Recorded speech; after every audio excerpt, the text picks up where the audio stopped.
Hi YouTube. So I pretty much spent the day changing up my altar, my Lorarium, the home altar right over there behind me, because tomorrow is day 1 of my fast for Ceres. So I had to decorate it for her. The only thing I need to do is I need to get flowers. That's it. Some fall flowers. I have like wheat over there, but I need flowers.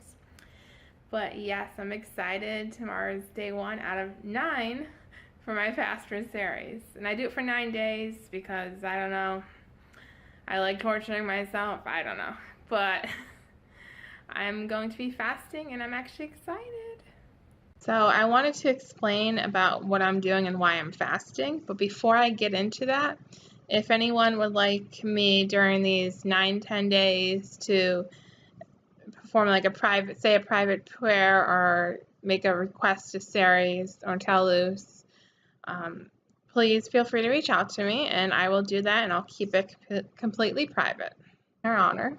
This came after a series of really horrible, terrible tragedies that led to the Senate consulting the Sylvine books, and from that they concluded that they needed to have a fast day for Ceres. So it kind of varies a little bit. It varies between 1 day following 9 days of prayer.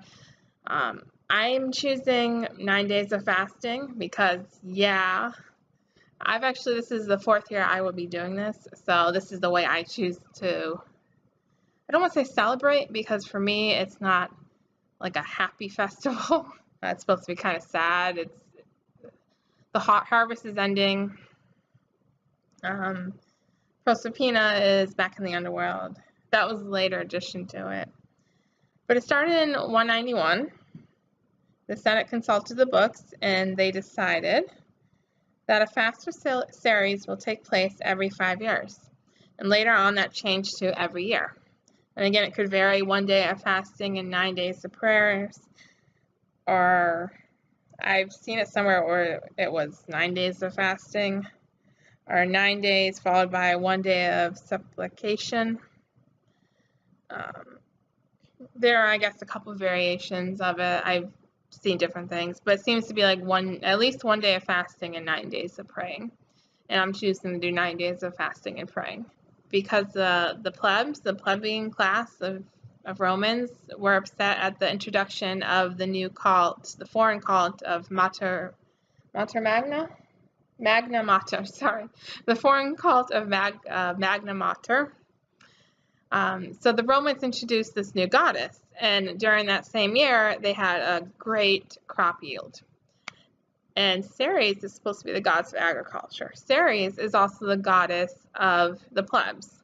So there's 2 different classes in Rome, and she was goddess of the plebeian class, along with Libera and Libera. It's thought that this fast for Ceres was in order to appease the plebs. So it might have been that Ceres took some offense to this new cult coming in and to Magna Mater taking on some of the roles that she took on as an agriculture goddess, because Ceres is mainly an agricultural goddess. She does have other associations as well. She is associated strongly with the law, especially for the plebeian class.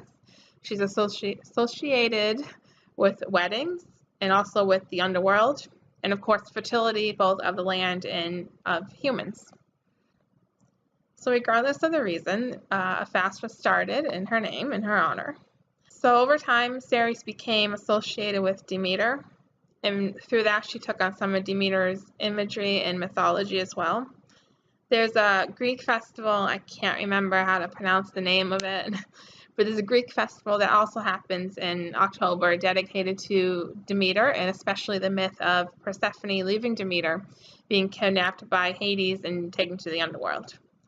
So it was in Greece, it was a festival that married women partook in. So because of association with Ceres and Demeter, Rome and Greece, that Greek myth kind of got absorbed into Ceres mythology, and it was a part of this festival. So this is why I don't want to call it a festival, this part of this fast. This is why I don't consider this to be a happy holiday. We're kind of crying about the loss of Proserpina, and known the Greeks, she was Persephone. To the Romans, she was Proserpina.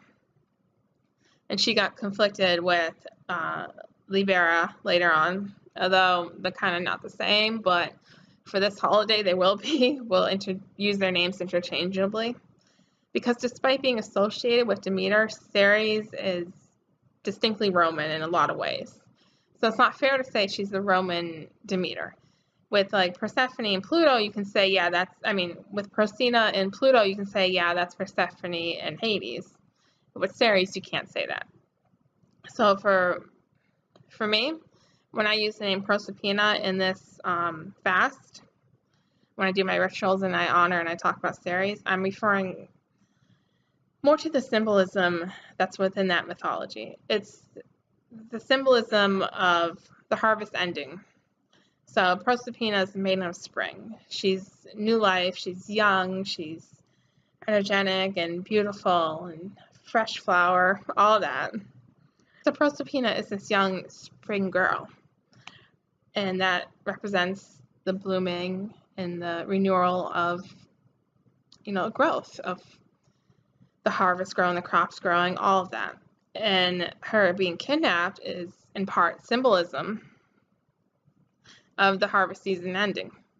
So here we are mourning the loss of the daughter of Ceres, or the daughter of Demeter, and we are symbolically mourning the end of the harvest season, which could be dangerous if not enough food was gathered. It could lead to famine, which is it's not something we really have to worry about now, not in the Western world, but it was a very real fear and possibility in the ancient world.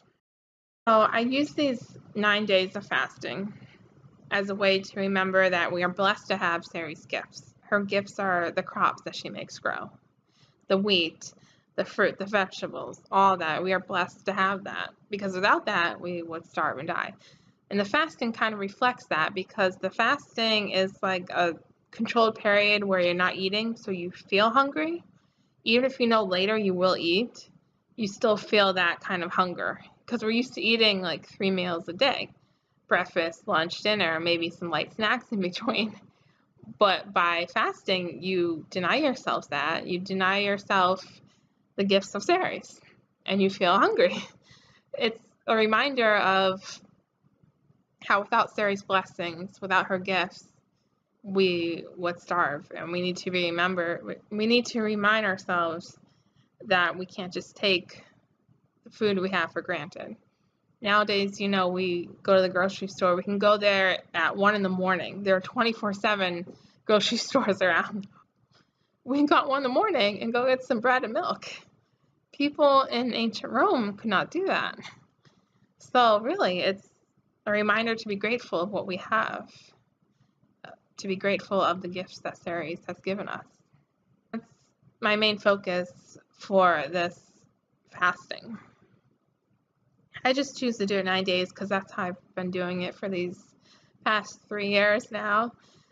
The other reason why this is kind of like a sad fast, a sad day, is because of the story, the myth we get from Greece, where Ceres' daughter is taken from her, kidnapped. It's symbolic of the end of the harvest season, but it's also something that can be powerful. The feeling of losing one's daughter, if we just look at it from that point of view, that's also very powerful, and that's something to think about during this fast.